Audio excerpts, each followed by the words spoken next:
Meeting for Monday, October 2nd, 2023. Please note that this meeting is being recorded and may be rebroadcast on television. As such, beginning the hearing with open forum. Joe, do you have anything? A few things. So 2 weeks from tonight at 7 p.m. will be special town meeting, October 16th, right at Westford Academy. I'm sure you may know, but we just wanted to get that out there. We hope you'll be able to attend and participate. And speaking of participation, we want to thank everyone who has taken the online survey for MBTA communities. It closed today. We haven't gotten the final tally, but we believe we have somewhere in proximity of 350 responses to the survey, which we're excited about. And then we're planning for another public forum for MBTA communities. That'll be October 26th. We haven't finalized the location quite yet, but it'll also be right at 7 p.m. on October 26th. So. Great. Jeff? Nothing to add, sir. Anybody in the audience? Anything for open forum? Board members? Nope. All right. Moving along, public hearing. Our first item is PB 2317, 0 and 210 Littleton Road.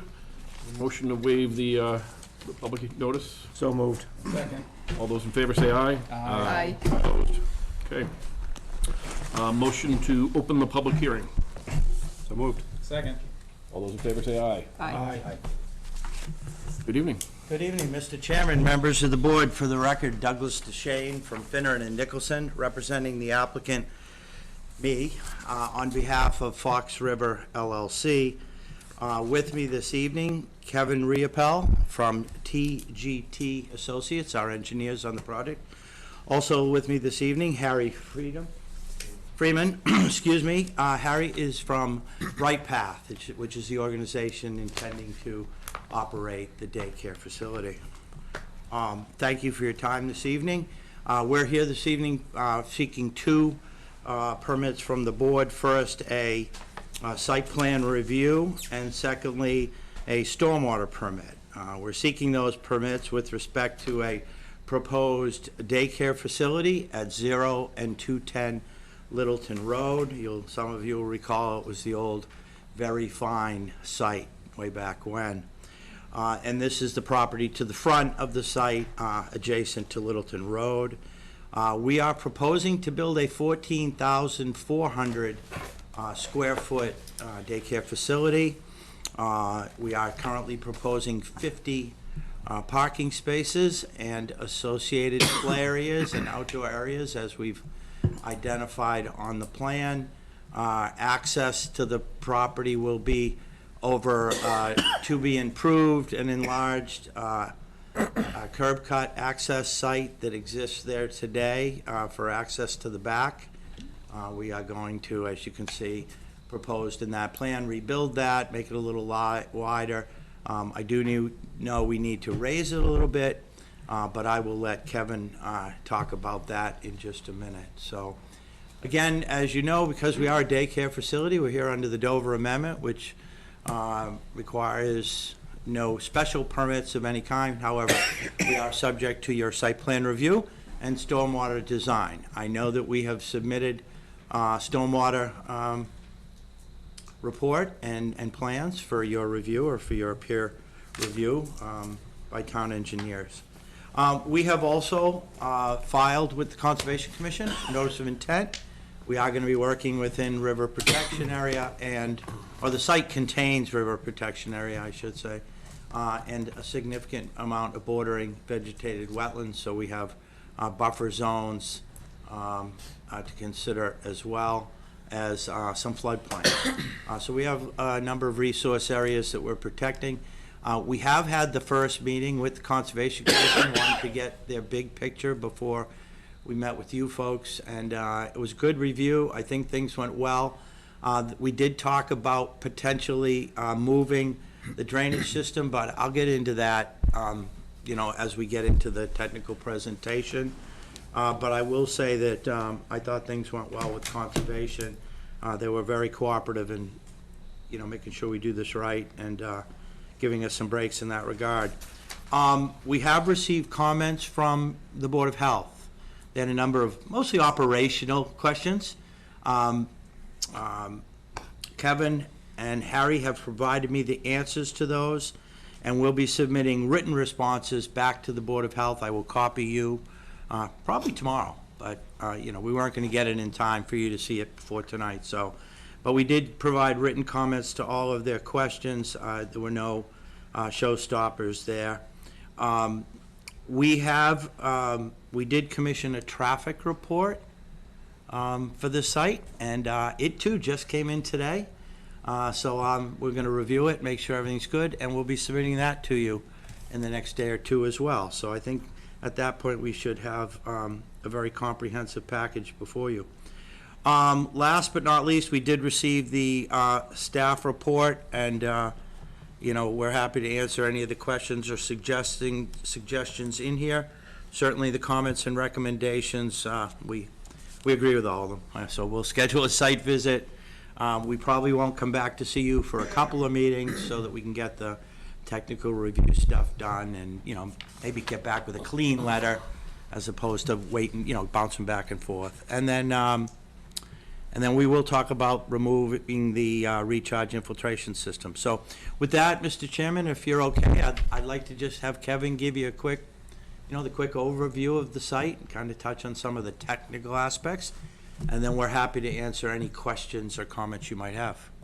Yeah, could I just make one comment? So though the applicant submitted responses for all the various site plan review criteria, this does qualify for the modified site plan review, which is the lesser criteria, you know, because it is an exempt use childcare facility. So they provide more information than you might have needed in some areas, but we just want to make sure that your jurisdiction is really limited to that lesser criteria called out in the memo. Thank you. Okay, again, my name is Kevin Riepel with DGT Associates, Project Civil Engineers. As Doug said, we're located at 210 Littleton Road, and we're proposing a one-story daycare facility building. The building is located on the site such that we meet the zoning setbacks for the front and side setbacks, all while maintaining setbacks to the riverfront areas, the wetland buffer zones as well. So really the only space for a building on the site is where we're proposing it right here. We're in the part of the site that's, you know, the usable part of the site, I should say. Access to the new facility will be, again, on the existing driveway. We are proposing some grading modifications and a slight realignment of the existing driveway. That's all being driven by the septic system that's being proposed underneath the new parking lot area. We had to raise the grade there a little bit, which kind of set our building elevation, which in turn is causing us to raise the grade in the driveway there. So only about 2.5 feet in some areas, minor modifications to the driveway, but essentially it will be in the same location as it is today.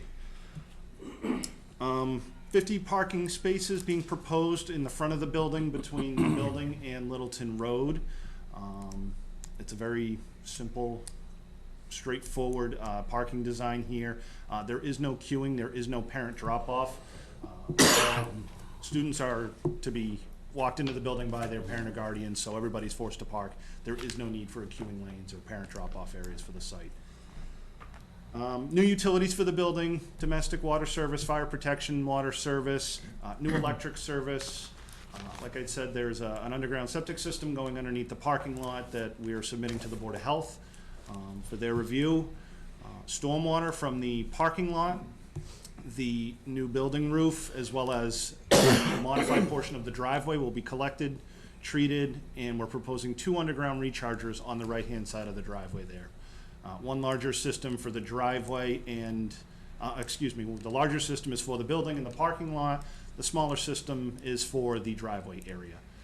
We found favorable soil conditions when we did our soil testing at the site, relatively sandy soils and a relatively deep groundwater table, so we're able to get a lot of runoff collected and treated and back into the ground. We're actually proposing to capture and infiltrate up to the 100-year storm event with no overflow. So as far as stormwater goes, it's kind of an ideal site for us.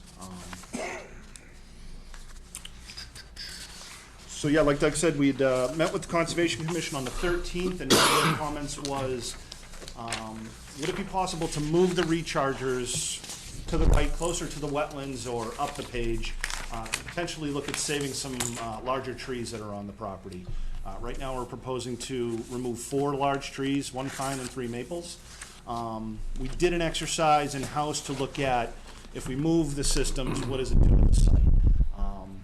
Unfortunately, I can only save one of the trees if we move the rechargers closer to the wetlands, because again, the grading in this area isn't just a function of the stormwater system. It's really being driven by the grading in the driveway. So regardless, we still have to raise the grade in the driveway, and being that these trees are so close,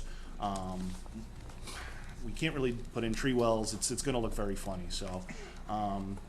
We have talked to our client, the owner of the property, and he is amenable to planting some trees, perhaps along the 50-foot buffer zone, perhaps along the driveway. We can certainly put together a planting plan to establish those locations for the removal of the existing trees. Do they have a plan that shows the systems or the trees I existing? don't believe so, no. I can submit that sketch plan. Sure. Did you have that pointer by any chance, Phil? Can I borrow that for a sec? I just want to give you a little more detail on the tree question with the, okay, so I don't want to hit it right. So this is the stormwater situation. There's like a large tree here, there's another one right here, there's another one here. And then out here, there's a group of trees, so there's about 6 trees in here that the Conservation Commission was hoping what we could do is take this and put it on this side of the trees. And, but thereby putting it there and saving all these trees. But as Kevin explained, because this has to be raised and this needs to be dug out, we're actually in the critical mass of the roots for those 3 trees along the front there. So there's nothing we can do to save them, even if we were to move the thing. So one of the things we had proposed to the Conservation Commission is we're going to plant new trees along this buffer line up here and also down along here, just as protective measures. But now what we're thinking of doing is, because we can't move that, is revegetate right in here. So we can replace those trees that we lose along the driveway, put them down here out at the end, so that really gives us some nice visual protection as you're going up and down the street. We would now have trees in here, pretty good bunch of them. There's a sign here, so we can't get too far that way. Plus, we don't want to interfere with our sight distance from the driveway. So we want to keep this corner open, but we got a great spot in here to put trees. So that's what we're going to propose to the Conservation Commission, and we'll provide you that plan as well, so you can see that, that proposed change. I think it works. I think we end up getting a lot of trees back in light of the few we have to take back down. So I guess with that, Kevin, did you have anything else you want? No, that's really it. We can answer probably any questions you have. All right, I'll go to the board. Bob, you want to begin? A new one that just occurred to me, sidewalks. There is no sidewalk in front of this parcel, correct? Correct. I know with other daycare centers in town, they take some of the kids out on walks and strollers to things. So with no sidewalks directly in front, do we need to talk about crosswalks on 110? I mean, No, It's either- a it's good either- idea. it's I didn't either think of it till sidewalks. you just said that. yeah. So just wanted to consider that, because you might want to get the kids off site. There is a sidewalk to the other side, right? Yeah, there's a well-established. Well established, so yeah. you're right.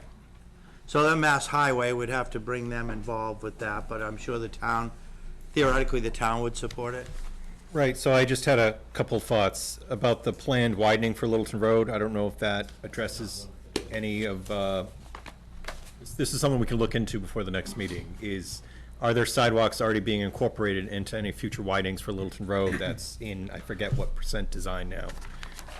And the other thing is, then we can you can look at, some alternatives. Sure. But if it's already in the works, then, I think you should know that. And if it's not, then see if you can address it somehow. Sure, I'm sure we're willing to look at a crosswalk in any event, although, Mr. Freeman, just let me know, they would, by policy, they would not walk the kids across the street and down the sidewalk. Yeah, it's just not something, our first commitment is to the safety of the kids, and there's just way too much traffic on that road for us to be taking kids out in strollers onto that road. We have, you notice, we have extensive playground facilities out.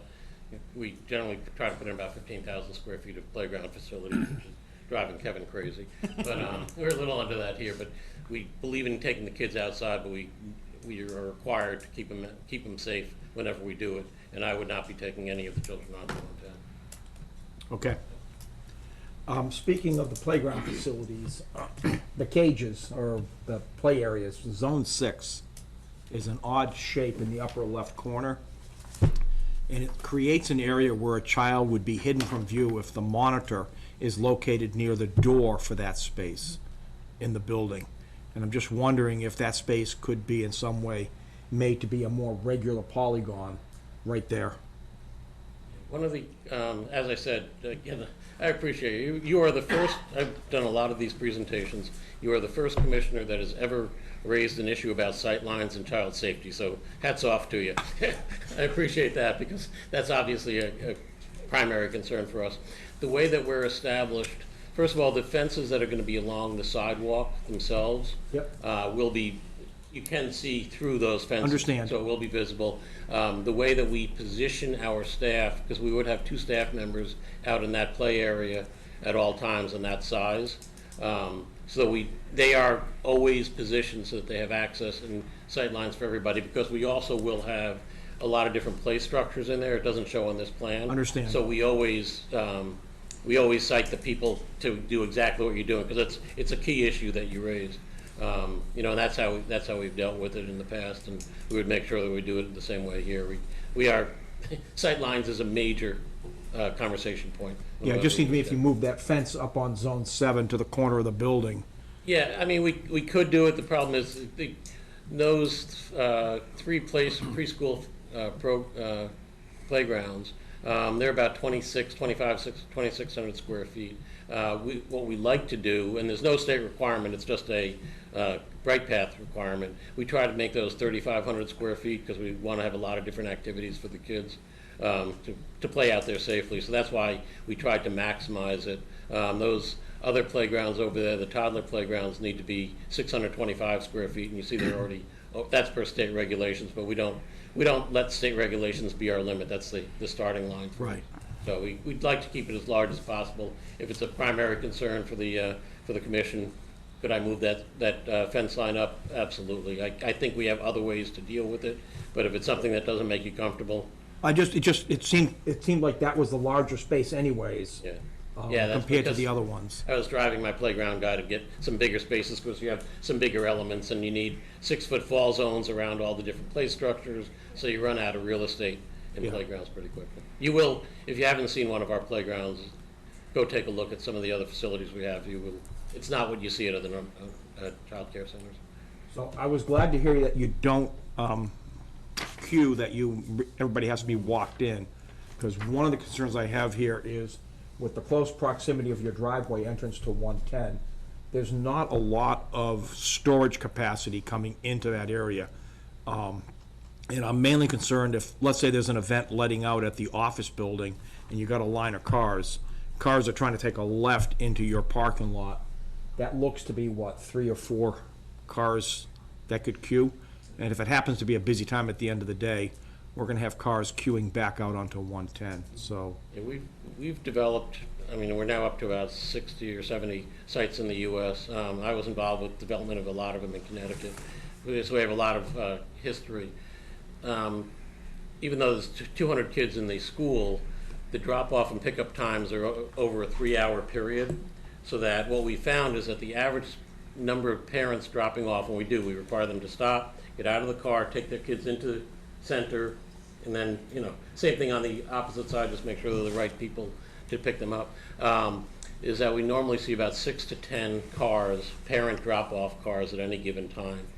We have what I consider 23 drop-off spaces. It's probably 21 really, because it's 2 handicap spaces over there.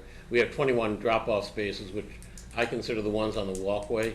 I do not want kids, I was a former paramedic, so life safety is a huge issue to me. So we would only have the parents dropping off and parking along the sidewalk. The staff would be parking across the way, but there will not be queuing here. I mean, 21 spaces is a crazy amount. It's more than twice what we've seen it in the requirement for any of our larger centers, which are over 300. Yeah, I have no doubt that there's plenty of capacity for the lot. It's just making that left-hand turn into the lot. If it gets delayed, it's gonna Yep. flow back onto 110. That's my only concern. Possibility of doing some signage on the exit driveway there as you're coming up to the exit, do not block driveway. That's Something to another that good effect? point. Yeah, that would be good. So. The only other concern I have, and it's probably not a concern for this one, it's more in the future, and the fact that you're putting the septic system onto that parking lot, thinking over to one of our shopping centers, when they had to redo that part of the septic system, what happens in 10 years if this system has some kind of a failure? What will be your alternative for drop-off? Because you will be tearing up that lot to do any kind of repairs. Yeah, I think from an operational standpoint, we'd try to, we could always arrange to have staff park off-site. So as long as we have 10 or 12 parking spaces available, we would do, be able to take care of that. I don't look forward, I'm not a big fan of septic systems. Putting them under parking lots, I agree with you, it's not a good place for them. Yeah, because we've had that happen about 4 or 5 years ago in one of our shopping centers, so. Then, of course, though, if your system failed, though, You'd be shut down anyway. you so wouldn't be right. able, you wouldn't be able to operate while they Right were, point. So there while you they go. were reconstructing, so. I keep referring to all these, I love my children, I look forward to having grandchildren. I'll let my grandchildren deal with all the errors of my ways in 25 or 30 years. And just the one last thing here is, I think it's zones. I was trying to understand the nomenclature. If you had a retaining wall, how is that retaining wall constructed? Is that pretty substantial material that acts like a bollard Along the driveway there? on the driveway? It can be, yeah. We haven't finalized the wall design yet. It's all less than 4 foot in height. It may potentially be modular block. It could be pour concrete with a facade on it. We haven't gotten into that level of detail yet, but Yeah, so I think it's, my concern there would be zones 1, 2, 3, and 4 in the potential, just if, in case a car were to slide off the road. Making sure that they can't slide into one of those areas where a kid might be outside in there.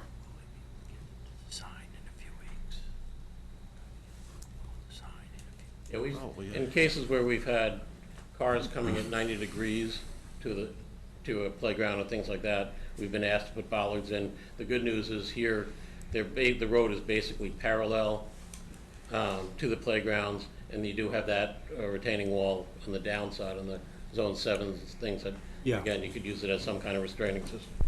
and those playgrounds are actually, I don't want to say much higher than the roadway elevation, but there is a pretty good hill to get up from the roadway to the playgrounds.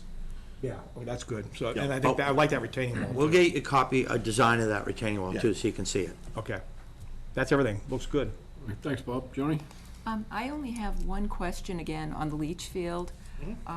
When looking at the details, I did notice that the cover, I noticed you have H20 loading, of course, for Yep. the tanks and for the pump chamber. Yep. But I was a little concerned that in the detail, there was only 2 inches of wash stone and then the 9 inches of gravel under the pavement. Yep. Now, it was a minimum, but again, when you're putting fire trucks on that, I also looked at the profile, and the profile, it appeared a little deeper, so not quite sure which one is really right. But concerned with if a fire truck is sitting on that, even in a fire alarm, could that be an issue? It shouldn't be, no. We have designed several systems just like this in parking lots. I've seen fully loaded septic pump trucks sitting on top of the systems. I've seen fire trucks sitting on top of the systems. As long as that 9 inches of material, the road base material, is installed properly with the 4 inches of pavement, it's more than adequate. It's gonna spread the load out over the whole system, and it shouldn't have any effect on the septic system. Thank you. Dylan? What are the hours of operation? Normally, it's 7 AM to 6 PM, but that fluctuates a little depending on the location. Okay.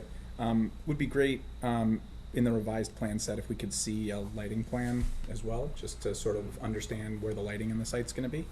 But otherwise, I would agree, it looks great. I think it's going to be a good use for the site, and I'm looking forward to engineering's comments. Great. Aaron? Yeah, I had questions about the number of students and the traffic, but that was all been addressed, which is great.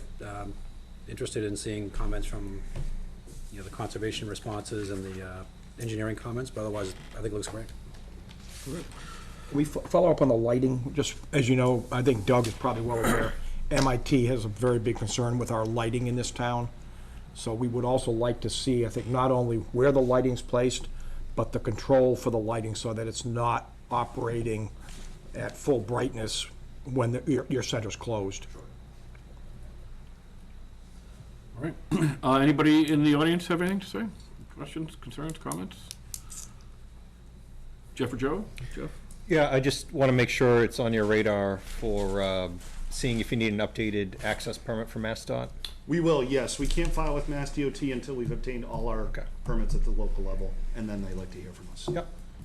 But yep, no, that is part of our plan, to be filing with them. So I guess a couple questions, I guess. Jeff, if we work offline to get a site visit? Sure. Happy to do that. And then Attorney DeShanes, when would you like to come back?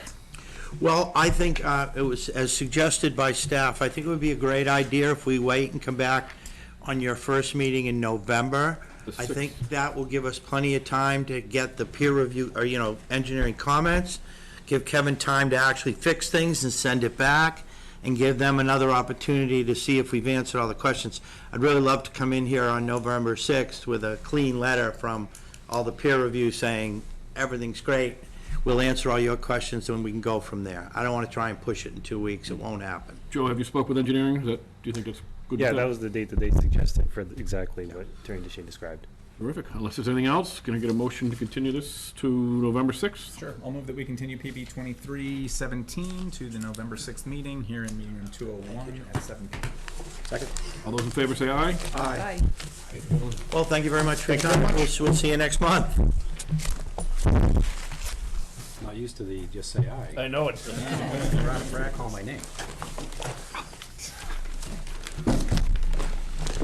Okay, that concludes our public hearing portion of tonight's meeting. So we're on to general business. First item is PB 2320, 10 Liberty Way, request to authorize administrative review and approval for change of use from business to business light manufacturing.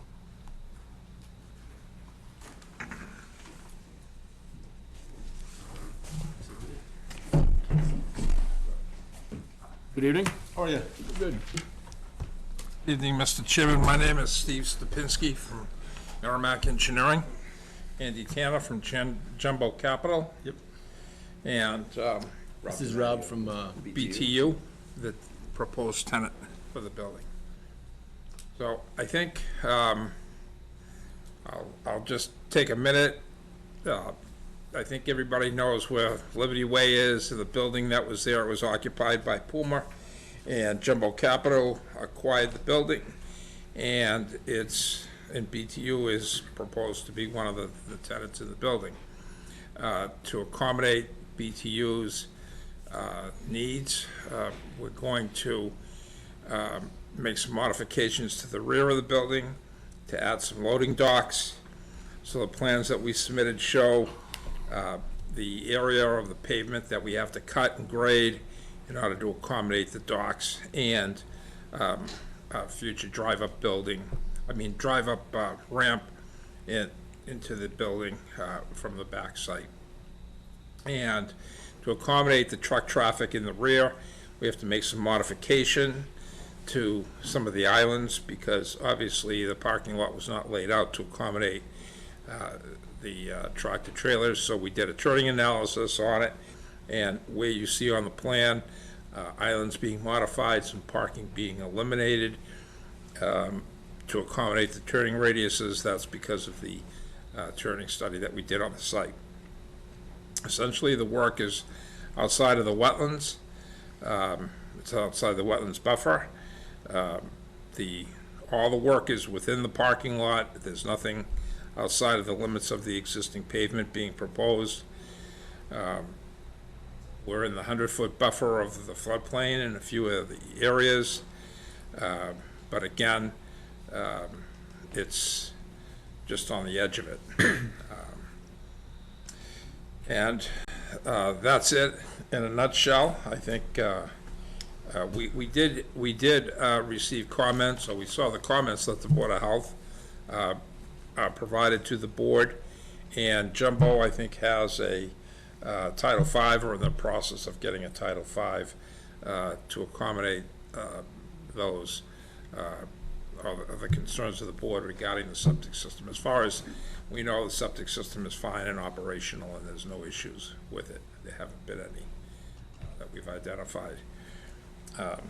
Andy? Yeah, so there was a few questions by the Department of, I think it was the Board of Health, pertaining to the business use. So if you want, we could go through those questions now, or would you like us to just formally respond to those with the representative of the business being here, or?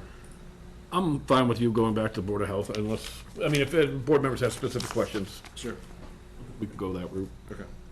And if you want, we can start with that now. Bob, do you have any specific questions on this? No. Joni? No, thank you. Bill? Nope. Darren? No, it looks pretty straightforward. All right, so I guess a couple things. We look to see if we'll authorize administrative review on this, subject to approval by engineering. Yep. So someone gonna make that motion? So moved. Second. All those in favor? Aye. Aye. All right, thank you, gentlemen. You're good? Okay, thank you. Thanks. Thank you. Did you want anything else on that, Jeff? No, sir. All right. I'd ask for brevity, but we got it, so. No, it looks pretty straightforward. Okay, review and finalize draft report recommendation to special panel meeting for Article 9, PB 2312, firearms bylaw. Chair, I wonder if we might take a 1 minute or so recess. We just want to get council on the line. Certainly.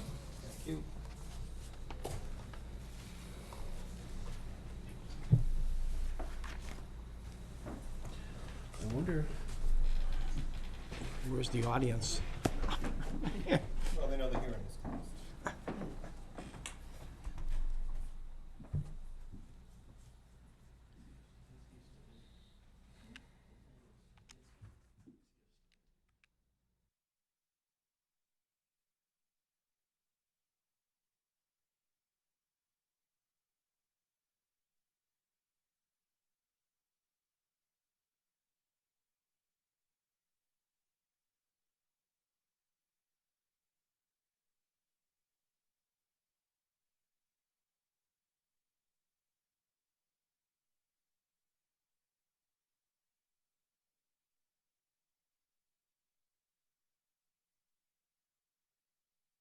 Veronica from KP Law, who's joining us by telephone.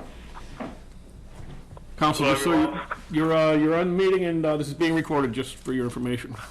Okay. Awesome. All right, so we just moved on to this part of our public hearing. Jeff, do you want anything you want to start?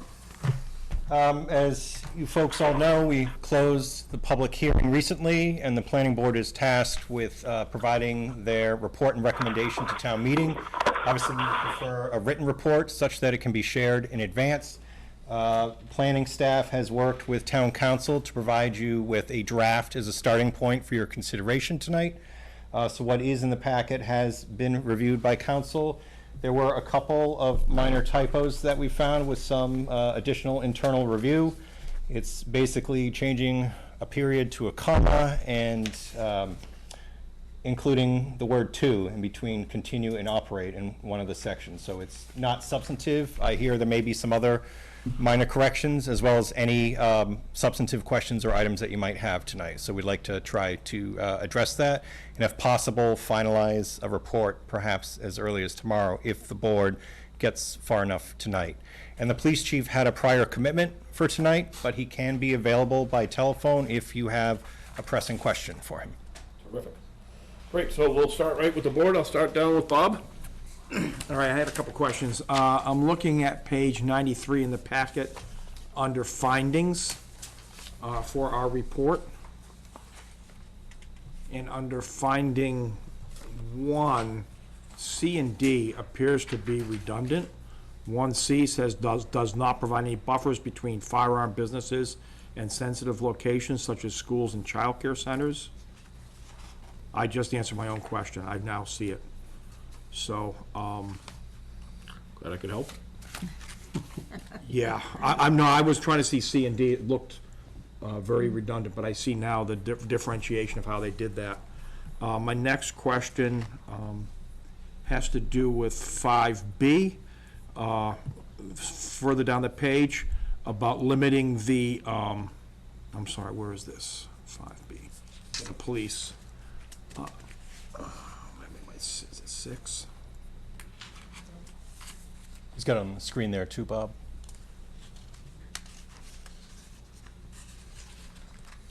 So, limit firearm businesses. Yeah, I'm trying to find the reference I quoted.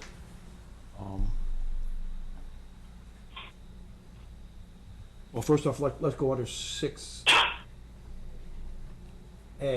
Under 6A, substantially increases the likelihood that the purpose and intent behind the Massachusetts approved firearms list will be circumvented. I'm going to suggest instead of will, it should be may.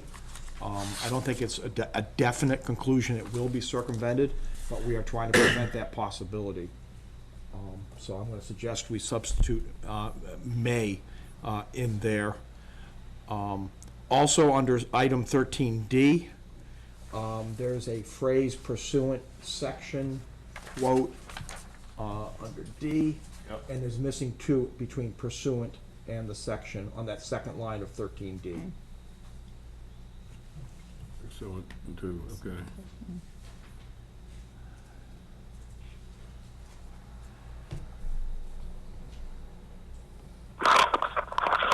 Lastly, jumping back to 5B on that first page of the findings, I found what I was going to ask. I agree that it does provide easier oversight by the police, but I'm going to question whether it also provides improved oversight. And I was going to suggest that it be easier and improved oversight by the Westford Police Department under 5B.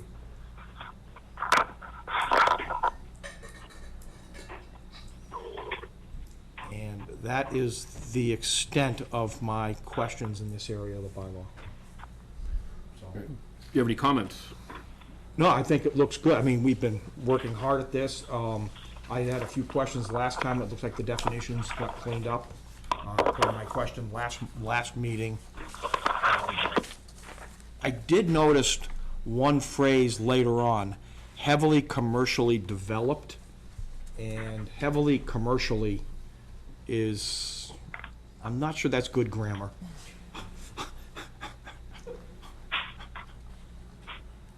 And I don't even remember where that was. It was, if you look for the word heavily, you probably will find it.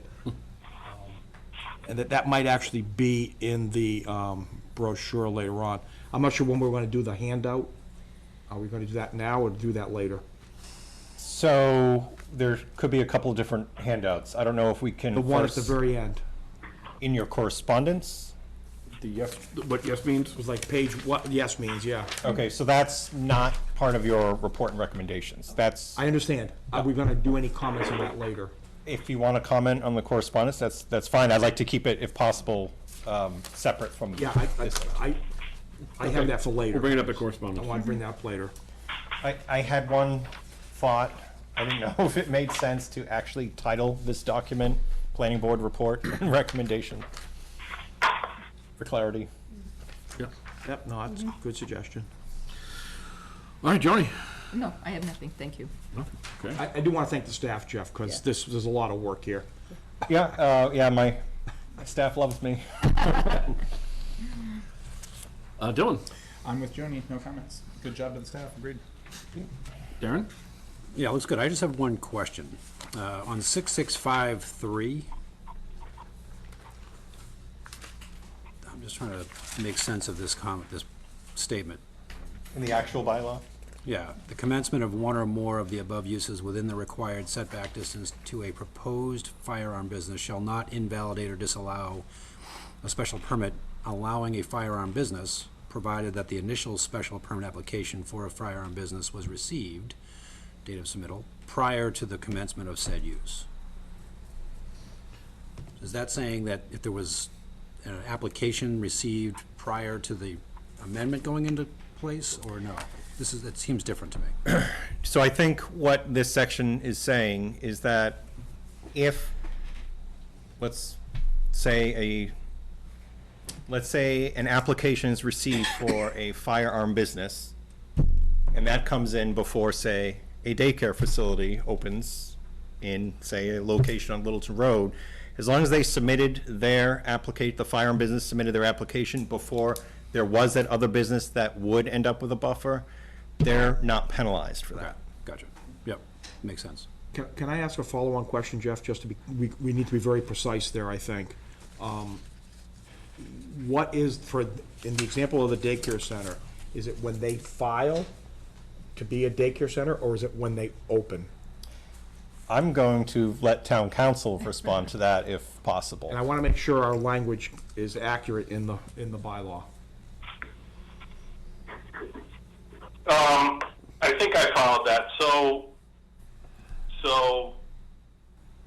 I think would be interpreted when they open. Instead of when the daycare, for example, is permitted. Okay. I mean, and I think that fits with the intent, right? What that buffer zone is trying to accomplish is meant to be sort of a real world thing that to keep the buffer in place. I suppose in theory there it would give the special permit holder a little more time to find new space or something if they did need some change to the special permit or something. That would then not be possible with the new business coming in. Yeah, I guess my specific question has to do with a daycare center files, it goes through all of the process, it has the approvals now to construct, but it's not until the day that it opens that you have a freeze on, or a Buffer. implementation of that buffer. Yeah, I think that's how it would be interpreted. Okay. Just want to make sure we understand that clearly. Yeah, that makes sense too. I mean, I'd prefer it that way. You wouldn't want someone who's contemplating a firearm business, a neighbor, to suddenly permit for a daycare that they never open. Right. So, Okay. Anything else? Nope, that was it. Good Thank you. question. I don't have anything.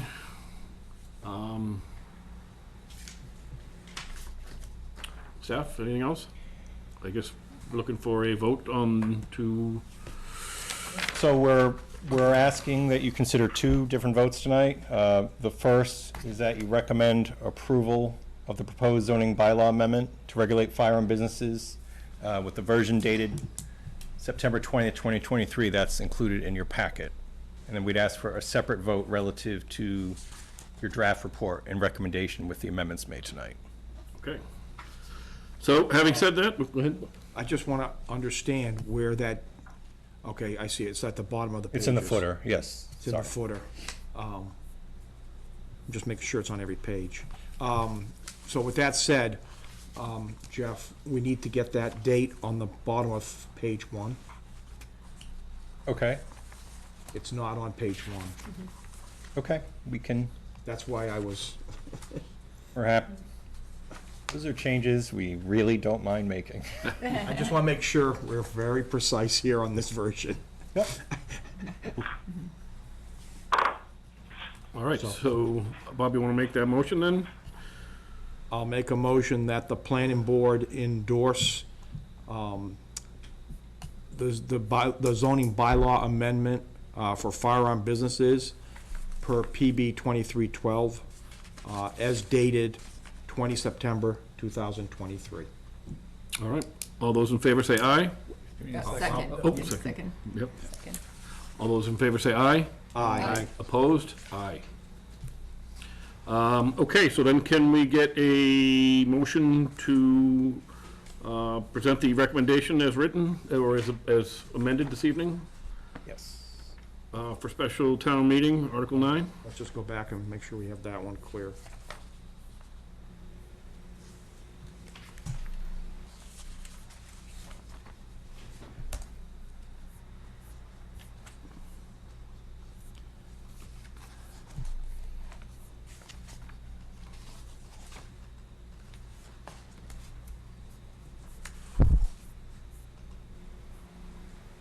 So this report would be that of the 7 pages prior. And Jeff, could I request that we get today's date placed on those pages? Absolutely. With minor amendments tonight. Correct. Happy to do that. All right, we have a motion. I'll make a motion that the planning board endorse their report and findings for the zoning bylaw amendment as dated the 2nd of October, 2023, as amended this evening. Second. All those in favor say aye. Aye. Opposed? Aye. Thank you very much. Now, we also included, at the end of your packet, some correspondence. There was a yes/no summary. We were asked to assist the moderator with trying to simplify and give sort of high-level overview of what the bylaw amendment would mean, what a yes vote would mean, what a no vote would mean, and we hope it's to your satisfaction. I had just minor questions here, very minor, but I Sure. wanted to ask them. First off, on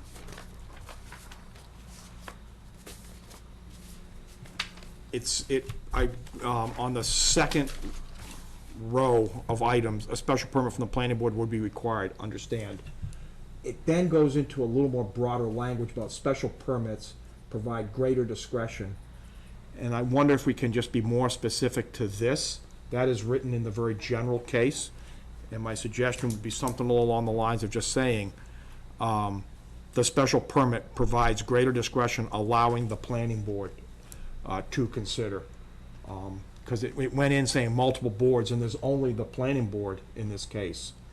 So that was a very, I thought, So you just want to make it specific to the planning board? I want to make it specific to this particular special permit that we're talking about. Okay. Because we're talking about this particular firearm business special permit. Are there any Any objections objections? from the audience? It just seemed to be that was the only place I saw that. That change seems fine to me. I assume you're saying just change that second sentence to special permits provide greater discretion to the planning board and allow it to consider more criteria and impose certain conditions of Yeah. approval. Yeah, that's fine. 'Cause I mean, I the thought, goal is just to make this readable and understandable to the lay public. and for That's- me, I saw the phrase boards, and I was thinking of the person saying, what boards? It's the planning board. I just want to be very specific. The other thing is, the mathematician in me has a problem with unbalanced symmetry. And in the fourth row, firearm businesses would be required to satisfy the following buffers. You've bolded schools. I want to ask why you didn't bold child care centers and places where children commonly congregate, et cetera. Well, we discussed it. It looked like a lot of bold when we saw it, but we're happy to do that. We don't think it's, Or remove the bold. I would remove. suggest you remove the bold from schools. Makes me, Yep. I just was wondering why. But no, otherwise, this really looked good. I mean, I like how it's very clear and explains the difference between a yes and a no and what it does in terms of the future. all right. So we're happy to make those changes, and we'll get that uploaded to the appropriate locations on the town's website. Thank you. Yes, please. I really just want to thank Jeff and Joe for doing this, because it's really a huge help to the public, and lots of people have been asking questions about it, and I now can just refer them to the document center where it's posted, so it's really, really very helpful. Great. Thank you very much. Team effort, including people not here in this room, so. Can I add one thing or ask one thing? Sure. So, under a yes vote, the fifth box, there would be a limit of 4 special permits for firearm businesses in town. Only 2 of the 4 would be available for retail firearm businesses, sales of firearms. Exactly what we agreed to and what's in the amendment. Do we need some clarification on the fact that the gun ranges they're not necessarily, they are excluded unless they try to add to their use. Because I don't know if this is going to raise a lot of issues with people saying, well, does this mean we only get 2 more because we already have 2 gun ranges? I see. I'm asking the question what everybody thinks.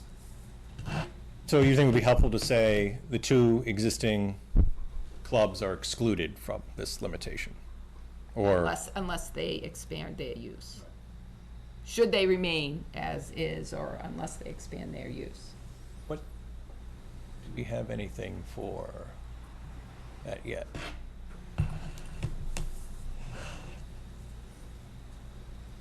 So, what's the simplest way that we can, and without making this more than 1 page, You could stick it right in the one that has not much writing in it, the third one down on the, right there.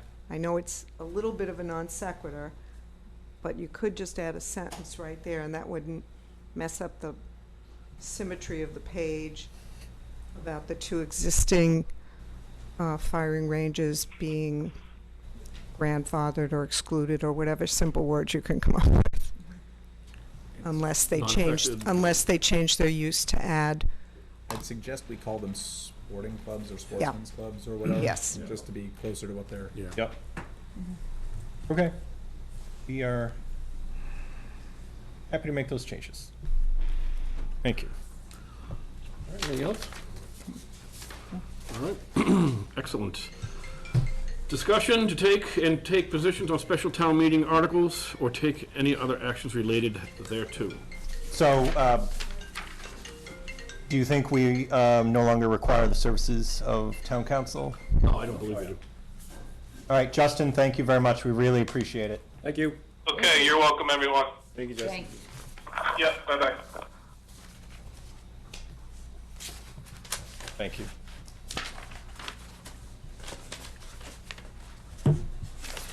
As with any town meeting, we didn't know if there was any other articles you wanted to take any positions on. If not, that's fine too. But I don't really think there was anything I saw that would have. Jeff, can you summarize? The humorist in me saw that we have residents living at Stony Brook Bridge, and they're being relocated, but what is the relocation applying to? Wait, where are we? Under Article 3, engineering. I was looking at things that might be related to what we're doing. Everything else was very self-explanatory, but I came to that one there and didn't understand who was being relocated and why. Butter to the bridge. I think there's a house right there, and it's gonna be all disrupted, so I think that's what they're talking about there. Yeah, there's a Okay. resident that lives right, you go down Stony Brook and there's the bridge. Right there. I think on the right, there's a house. There's a driveway right there, yeah. So we have, when they redo the bridge, they're gonna block their driveway, but. Yeah, make some kind of accommodations for Right, that. they've got the tracks there and the brook, so they're not going anywhere, right? So. It's not like someone lives under the bridge or anything. I was like, what was this? And is it just one resident, Jeff? I that's don't, affected? I'm not Not familiar sure. enough with this topic, so I don't There want is to only one speak. house on that driveway, but I don't know how many people live there. Anybody see anything else in the warrant?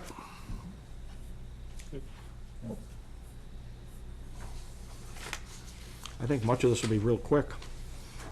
Yeah, some of it. Some of it, yeah. Much of it, not all of it.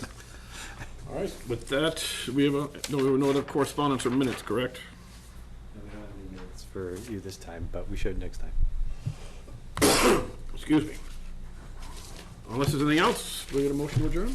So moved. Second. All those in favor say aye. Aye.